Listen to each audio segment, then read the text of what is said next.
Սիրելի իմ ժողովուրդ, տեսեք ինչ խնձոր։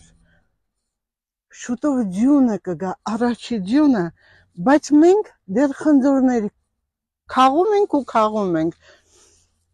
Ուզում եմ նվիրել ձեզ եւ ասել նաեւ խնձորը շատ կարեւոր է օրգանիզմին։ Օրը 1 հատ, եթե ուտում եք, ասեմ ձեզ,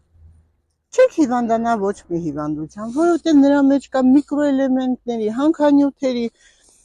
վիտամինների շատ քանակություն, որը արյան որակը լավացնում է։ Սիրելիներս, մեր հայկական մրգի համն ու հոտը աշխարհում որտեղ ասեք մանել գաք, չեք գտնի, եթե տեսնեք համեղ է, ուրեմն մեր հայկականն է։ Սիրելիներս, մեր բնական խնձորը ուտենք, որպեսզի առողջ լինենք մինչև խորը ծերություն, օրը գոնե 1